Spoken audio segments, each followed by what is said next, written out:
Nigel Farage, host on GB News and maybe a big player of the upcoming UK election. He joins us now from London, as he does each and every week. Great man, lovely to see you.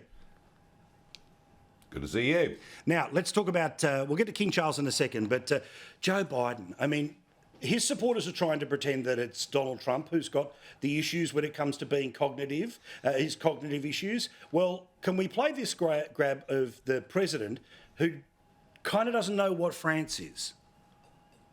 Right after I was elected, I went to what they call a G7 meeting, all the NATO leaders.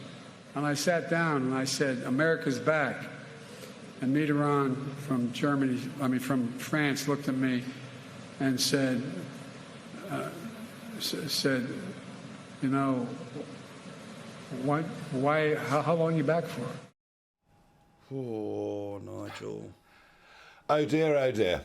Oh dear, oh dear. Well, to begin, G7 is not NATO, so he got that bit wrong. He got the country wrong, and President Mitterrand died in 1996. And there have been other examples this week, and you know everyone sort of treats this with kid gloves. Let's just say it, shall we? Outright, he clearly has senile dementia. He is wholly unfit to be leader of the free world. And the real question is, when do the Democrats ditch him? They cannot go on into a general election with this man in this steep decline. And it wasn't his only scenario. Again, earlier this week, bouncing around all over the place, taking too long to get where he needs to go. Now, obviously, they do something to him every now and then to wind him up to perform in a speech for 10, 20 minutes. They sell the ads around him, but when the reality of him, that's the guy who's sitting in the office, right? The guy giving speeches is not the guy sitting in the office. The guy who's kind of getting in and going, that's the guy making the decisions. And even if Donald Trump fluffs a word here or takes a little too long sometimes publicly, we all know that if he's going to be sitting in an office, it's going to be boom, boom, boom, boom, boom. He always has the sound effects for it as well. Wow. Well, you know, I've been in that office. I've been in the Oval Office with Trump when he was president, and believe you me, he made the decisions. And whether the staff liked it or not, he made the decisions. Joe Biden's not making any decisions.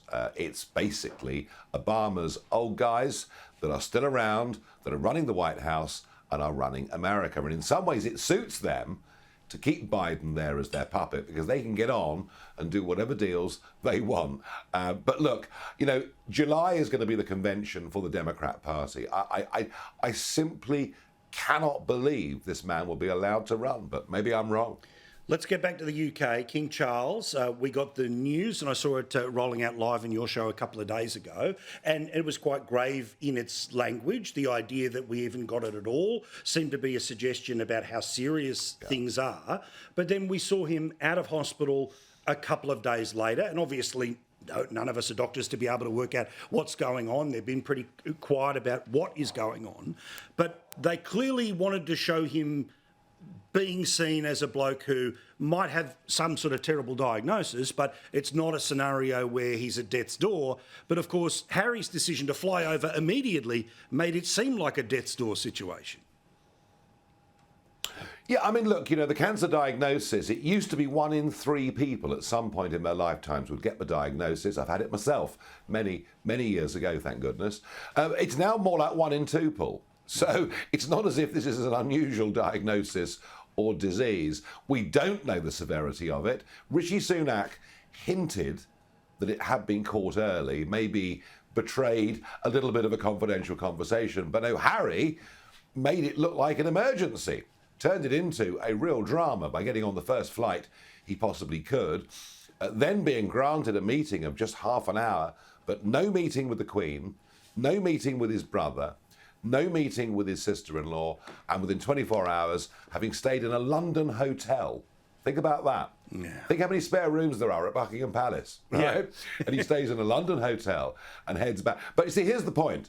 A lot of people thought, Harry's coming. This could be the rapprochement.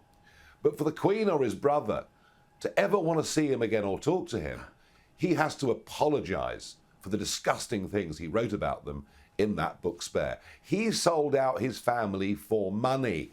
They're not going to forgive him, and clearly the King's not going to forgive him.